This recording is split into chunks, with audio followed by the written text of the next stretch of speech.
Hello, friends. We're back up episode 158 of the Our Weekly Highlights podcast.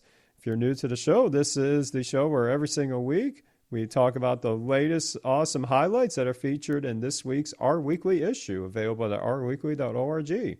My name is Eric Nance, and I'm delighted you join us from wherever you are around the world.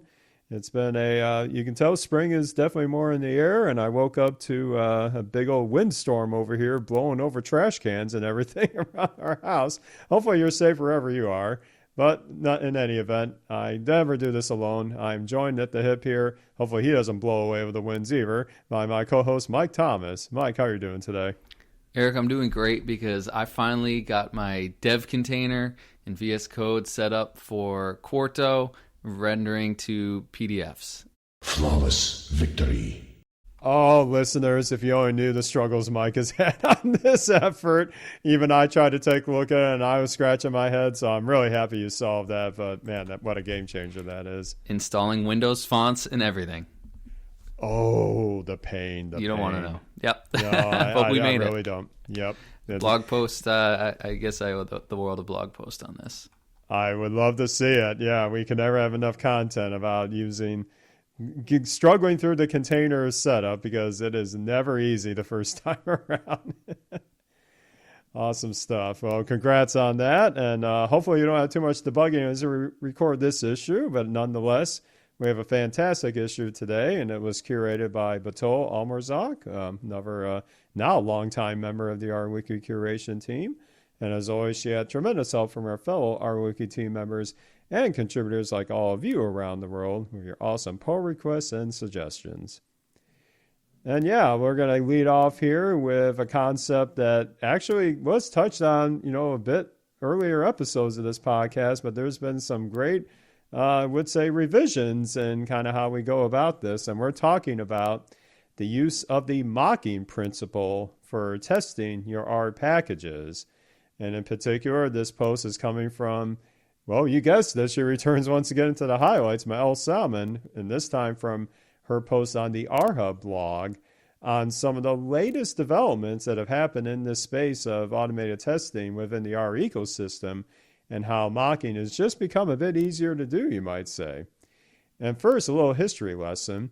So it was back in 2019 or so that the test that package, which at the time had been experimenting with implementing mocking with a with_mock function, decided to pull the plug on that a little bit. They noticed that they weren't too happy with the implementation of it, and they weren't quite sure of the best use cases for it. And as a result, there were some packages that sprung up in the R ecosystem to help fill this now gap, such as Mocker and Mockery. And the approaches that they took apparently caught the eye of Hadley Wickham himself, because in the latest release of TestThat 3.2 that we covered in a previous episode, the mocking system has returned with now new functions that replicate that existing functionality, but in Hadley's words, in a much better implementation that they can scale up and make sure that it's robust in the future.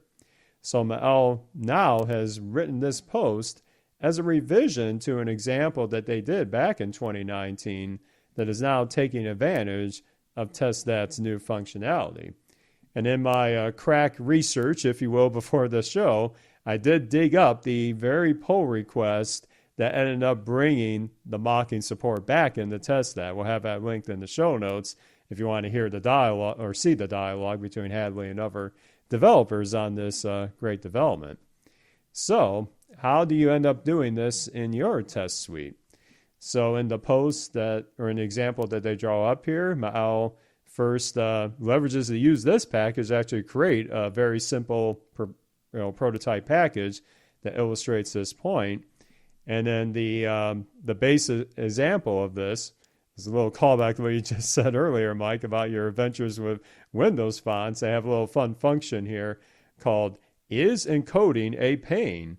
Guess where it's a pain, folks? It's a pain on the Windows system. I didn't write it. Mael wrote this one. But it's a simple function that runs the base sys.info function to determine what operating system the R session is running on. And of course, if it comes back as Windows, Yeah, encoding is a pain. We all have been there. It's a very simple function, but here's the thing though. Let's say this package is going to CRAN or another, other system, and you want to run your automated test, but you're probably going to run this either on a GitHub Action, container or whatnot. And most of those are not running Windows with the exception of, say, the CRAN WinBuilder service. So what do you do when you want to test this function, but don't want it to actually do the check itself? And that's where this new enhancement to test that comes in. In particular, ML leverages the function local mocked bindings inside the test that she crafted here, where she basically makes a fake version of the sys.info function, but gives it a simple return value, hard-coded, if you will, so that when these tests are run, it's not going to call the actual base R installation sys.info. It's going to call this what you might call the mocked version of sys.info. So this technique, yes, this is a bit of a contrived example, albeit, there can be panes of Windows on various things. We won't get into that here, but it does illustrate the point that if you want to temporarily, for your test purposes, inject your own return value or circumvent what the function actually would do and put in your own return value instead for the sake of the test, the mocking principle with local mocked bindings is going to be a very helpful way to make this happen without a bunch of refactoring of your basic code in your package. And she does have linked to the manual page for local mock bindings if you want to see where this fits in terms of test stats, baseline functionality. But that's not all you can do with the mock bindings functions. And Mike, why don't you take us through another revision that Mal does here with what she calls revisiting their escape hatch example. I remember this example fondly, I think, from in our weekly post from L on this very same topic. It's probably a year or so ago now at this point, and I thought it was really fascinating. And sort of the example is that there's a function in the R directory of your package, so it's going to be one of your package functions, and it has this check sort of at the top of the function to see if the user has an internet connection. There's a function from the curl package called has_internet, which I guess detects whether or not you're connected to the internet. So imagine that you want to write a test to ensure that that function is firing correctly. For example, say that in your R function, you're returning a message letting the user know that there's no internet, so they should make sure that they connect to the internet in order to run this function, right? And you want to make sure that that message is firing correctly. When you go to run these automated tests in something like GitHub Actions, you're probably not going to be able to shut the internet off, right, during that action. So this is where this local mocked bindings can really come in handy, where you are essentially forcing the result of this function that is called isInternetDown, this example function that they have, to be true. So you're essentially setting that, and then your function is going to return that message that you would expect, and you can match that up in an expect_message call from test that, and then life is good, essentially. But sort of before we had this local mocked bindings ability in the test that package, it was very difficult to do this, sort of very hacky. Maybe you don't even write the test because it's difficult to actually test. Maybe you're using the withR package too to try to control some of this stuff. But I think these new local mock functions actually make our lives even a little bit more streamlined than having to use withR to handle our environment to do something like that. So I'm really excited. That was a great example. It sort of brings me back to when I was writing unit tests for a recent package that was unzipping files in a different order than I was expecting them to be unzipped in my GitHub Actions call. And it was my first attempt at trying to be a good software developer using the withR package in my tests, and shot me in the foot. But that's the story for a previous time, and maybe another time if anybody wants to hear it again. But at the end of this blog post, Mel provides some great additional examples where, and this is another one that resonates with me, mocking might allow you to simulate having an older version of a package installed. So, what if somebody has, a version of R that's like 3.5, or I guess in the example of a package, what if they have a version of dplyr, as Mael provides an example with here, that's version 1.0.0. Maybe you have some code that is dependent on a particular version, a particular package being installed. So you can pretend that, in another example here, Mael provides, pretend that rlang isn't installed. You can use local mocked bindings to do exactly that. You can create OAuth tokens or simulated OAuth tokens. You can create a fake GitHub URL for a project. The sort of the possibilities here are endless. I really appreciate all the different real life examples and links that Mael has provided here. And it's a fantastic blog post showcasing this new, albeit fairly straightforward function, local mock bindings. I think really powerful. So I'm excited to leverage this new functionality and test that. Me as well. I was telling you in the pre-show, I'm working on an internal package that's wrapping an API for scoring some health outcome measures. And this will be, a great example. I'll leverage a lot of the principles here with other, best practices of API package wrapping development. And, these principles are really cool. And that real life example about the package version, literally, as you were talking about that, I just thought about a situation that I get confronted with for teams that are wary of building internal frameworks that are depending on what we call our central R library of packages, the ones that our IT group freezes until R is upgraded itself. Well, of course, let's say we upgrade R. We upgrade to this new version, say 3.2 or whatever, and then those same tools that we're working on, say, 3.0 or whatever have you, they want to make sure that with that upgraded base library that's coming in a new version, will their internal tools still work as expected? Boy, oh boy, if they want to put some automated tests here, it seems like the mock bindings with package versions would be a huge way to go. So thank you, Mael, for putting that in front of me and seeing this great example from the pool package, because that comes up time and time again when people are wary of quote unquote the fast pace of our package versioning.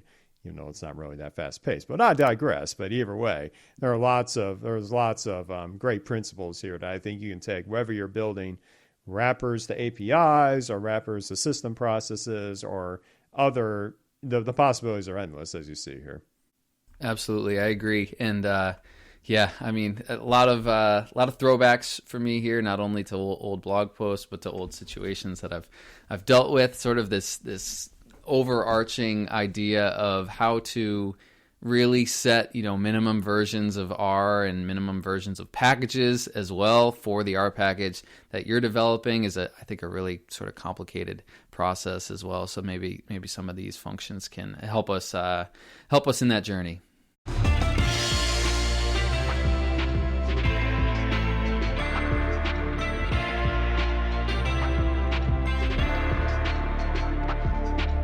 Yeah, Mike, it's always good to have a helping hand now and again. And another area where I definitely need some help is if I'm drafting that very comprehensive report and I get it ready to send out, but, I need that double check, right? If misspell check, because, the fat fingers here often do misspellings in my documents. And also, it's not just a spell check, right? Sometimes we need a little help with our grammar, because as much as we learned about in our school education, we sometimes forget some of those rules, but that's where the magic of technology can help us, right? And our next highlight here, we highlight, if you will, this great capability where maybe what we see built into an IDE isn't quite enough, but we want to tap in some more power for respect to grammar checking. And in particular, we're going to be talking about this, I believe, a new package in the R ecosystem called rspell. rspell has been authored by Raphael Saldana, who is a postdoc at INRIA, a French National Research Institute. And what is rspell for here? Well, rspell, the main objective here is to help plug in potential gaps that might happen in IDEs such as RStudio, for being able to do not just spell checking, but grammar checking as well. Because some in the community and like the tech world at large will rely on services such as Grammarly or others that help with their document writing or even email proofreading and whatnot. Well, some of those are not really, at this point integrated into, say, the Posit or RStudio IDE. So where rspell comes in is that it is, wait for it, a wrapper package to an API called the Language Tool API, which apparently does have a free tier. I did some digging on this, so it looks like this is leveraging the free tier of that API, where then the user can simply select some text in the document they're authoring. Could be a markdown file, a Quarto markdown file, what have you, even just the documentation in their R script or whatnot. And then it will have a command or a function called check selection. And then the console will display any potential grammar errors after sending that to the API for checking.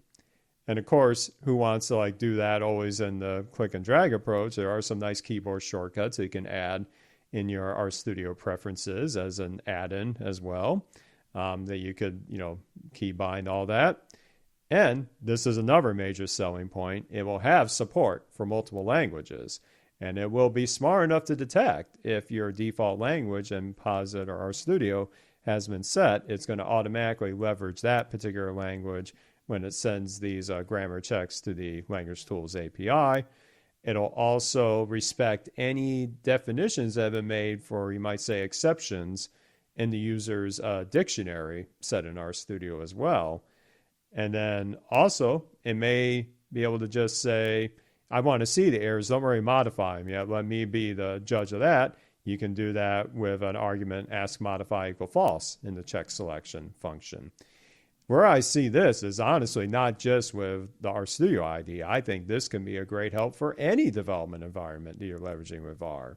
Why not put this in something like VS Code or Emacs or Vim, whatever have you? This is giving you the power to do those grammar checks in a custom fit-for-purpose package that can be independent of, say, the IDE.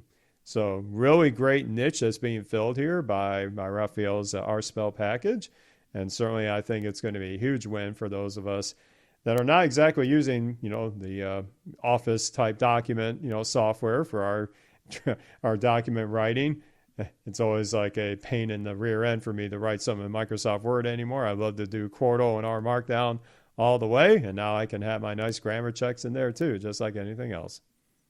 Yes, Eric, I couldn't agree with you more. I have a very hard time authoring anything or putting any sort of text on screen in Microsoft Word, as opposed to if I'm in Quarto and in IDE like RStudio or VS Code, I could right away. I don't know what's wrong with my brain that's the case, but that's just I guess where I'm at these days. And this Language Tool API is really, really interesting and really useful. We author some pretty long Quarto documents that are either model validation reports or RFP responses, things like that. So we do have a need for grammar checking on these large pieces of text, and I think that this package is actually going to be useful sort of immediately for us. One thing that I think is fascinating is the ability to select some text with your cursor, it sounds like, and run this check selection command at the console. That to me is fascinating.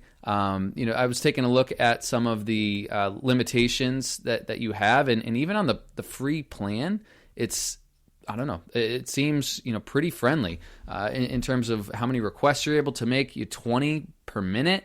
Number of characters you're able to make in a request per minute, 75,000 free. Maximum number of characters per request, 20,000 free. It's pretty incredible. And even if you go to the premium version, which scales that up, about fourfold across all those different metrics, I think it's $39 a month for 100 API calls per day. It seems pretty reasonable. It seems like a really fascinating tool. I know Grammarly's been, one of the larger brand resources out there for grammar checking, but something that has a beautiful API that we can really easily bring into our software development workflows, like this language tool. I don't know. It seems pretty powerful to me. I don't know if I'd be curious to see if in VS Code there's any extensions that, are sort of higher level, more powerful grammar checkers than just sort of, the spell check that you get out of the box, that look something more like this language tool API or like Grammarly. Not 100% sure there, but it might be interesting to check out. But regardless, I think this is a phenomenal solution. In the meantime, it looks like there's about 80 different languages that are supported in this rspell package, and I really don't see how this can't be a benefit for everyone out there who's authoring any sort of scientific report documentation. Yeah, I wholeheartedly agree, and I was looking under the hood a little bit at this package, and this is another one of the newer ones that is leveraging HTTR2 under the hood that recently had its 1.0 production release. So if you wanted to see another example in the community that's leveraging, Hadley's new HTTR2 package, this would be a great one to take a look at for inspiration. And I think, again, my biggest win here is the democratization, if you will, of being able to leverage this wherever your development is happening. I think that's going to be a huge help for everybody. And yeah, I'd imagine in the world of VS Code, there's basically an extension for just about anything these days. But this means that you get this power of powerful grammar checks wherever you are. And I'd imagine that as over time this package gets more widely used, perhaps there'll even be more features under the hood. So congrats again, Raphael, for this excellent release.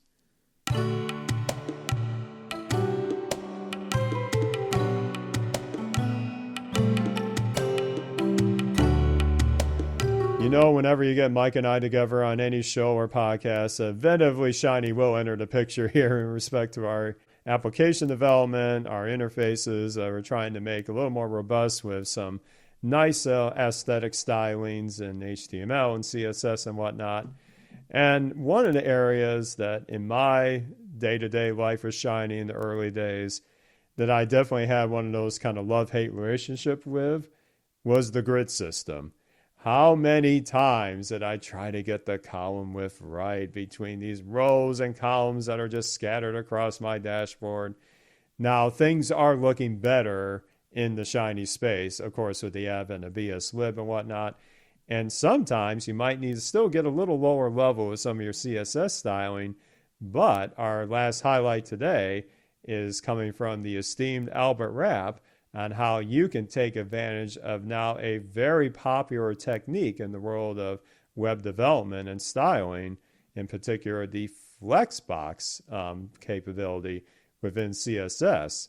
So Mike, is flexbox gonna take me away from my column width woes, do you think?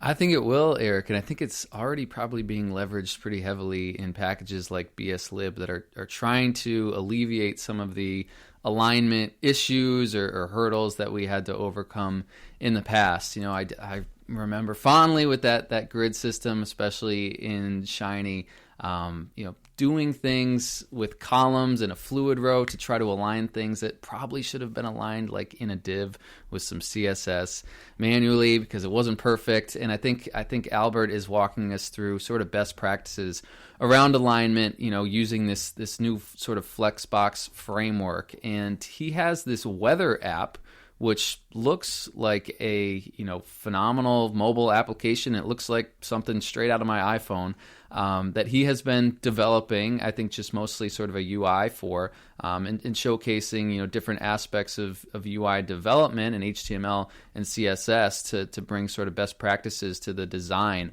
of this weather app. So we're walking through a use case here where he's trying to accomplish a few things. The first one is at the top of the app UI, there are sort of 4 icon elements. One is a timestamp for what the current time is that you can imagine see on your iPhone.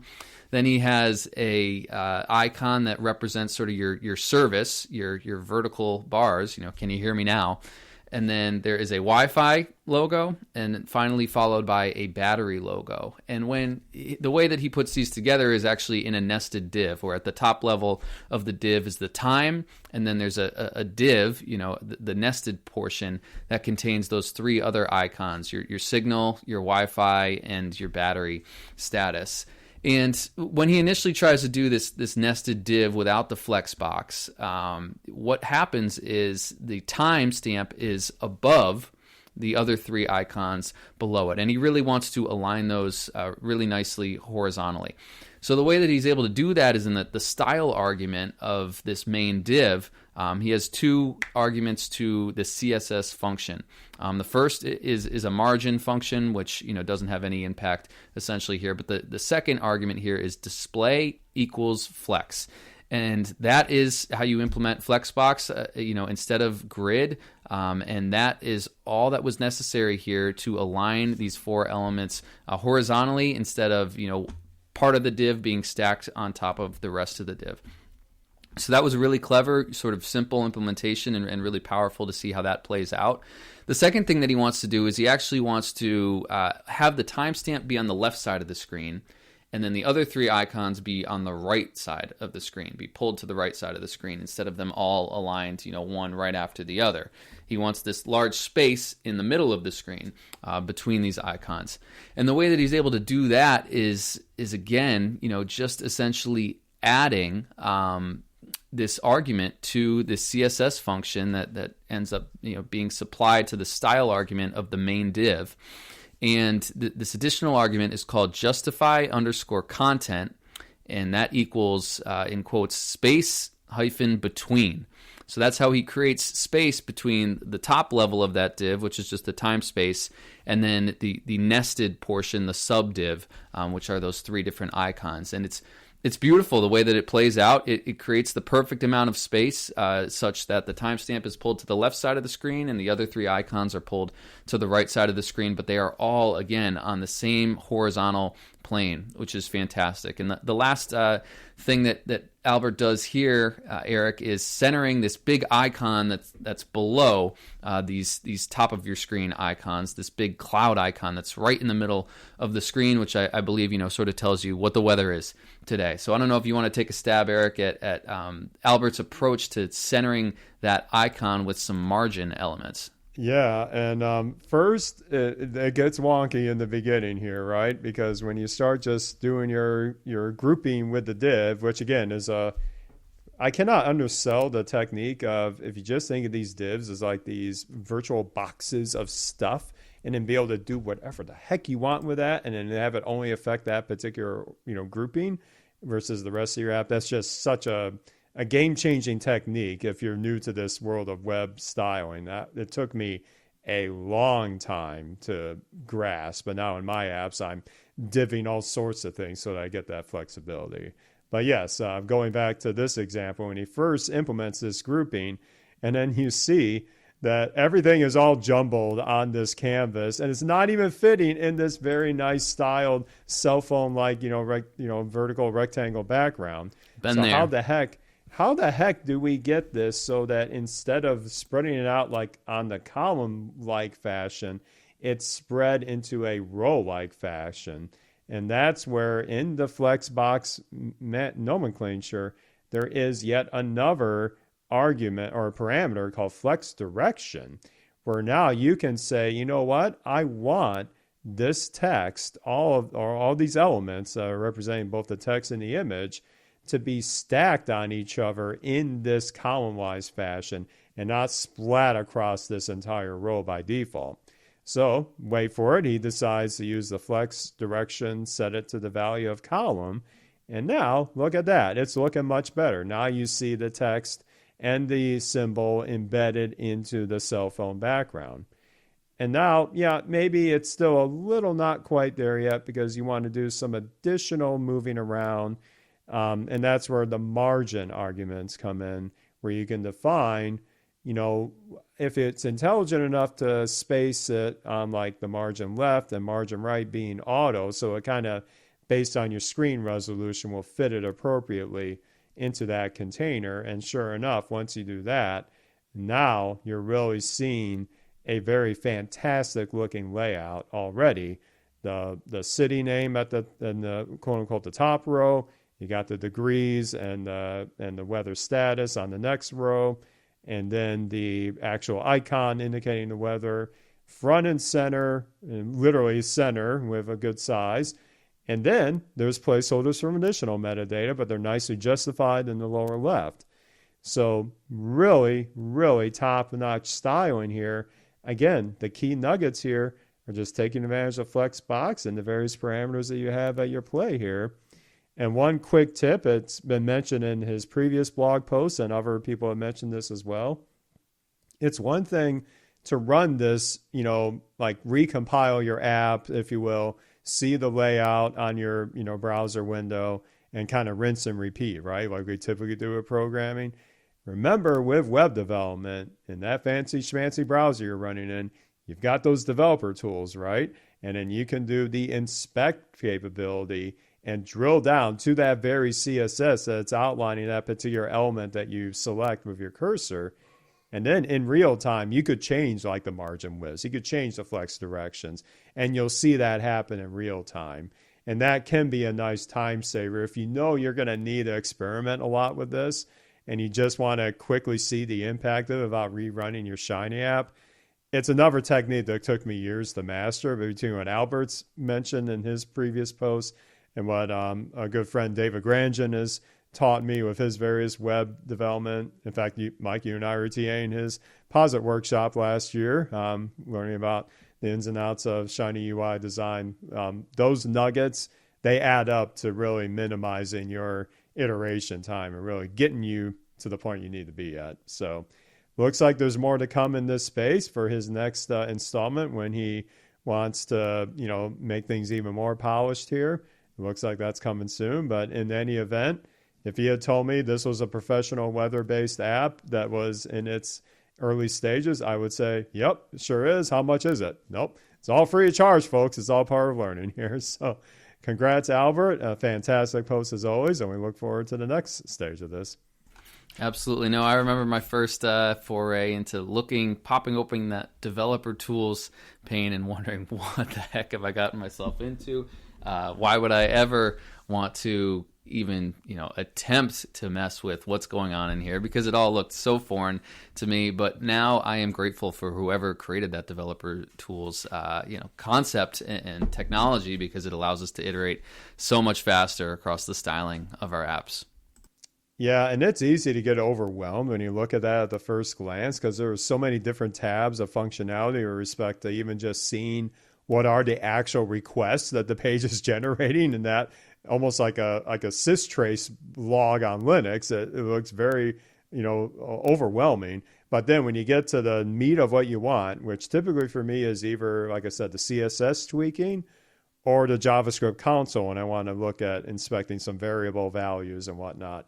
Those are the two I'm in right now, but I know there's so much more in that console space. I would be remiss to not offer up my little conflict of my inner geek, if you will. I ragged on the grid system as kind of being a bit painful over the years. But when I think of grid, I think of my favorite movie, Tron. They were in the grid, man. They were in the grid. Flexbox just doesn't quite have that same ring to it. So I'm going to have to reconcile that in my head sometime. Favorite movie? Tron? It is my favorite. Memorized it. Good to know. Yeah. That's a way to get geek cred with me. Anybody that likes Tron as much as me is as a friend already. So, but maybe Flexbox will grow on me in that sense, but we're not quite there yet. But what's there, Mike? We got a fantastic rest of this issue of our weekly that Batul has curated for us, and we'll take a couple of minutes to talk about our additional finds here. And yeah, I kind of alluded to my my tech and gaming roots here, and so this post really caught my eye. From Rasmuth Bath, he has a post on modeling his pinball scores. Those of you that rep the arcades back in the old days remember those awesome pinball machines that you would sink your quarters into. Highly addictive, and the bling you would get by hitting all those sensors and seeing the score rack up. There's nothing like that rush, you would say. And apparently what Rasmuth has done here is he had downloaded a virtual version of a pinball game called Fishtails, I believe. And he tabulated all of his scores and he got from that virtual game and has made a nice little ggplot out of it. And it definitely looks like a somewhat randomish distribution.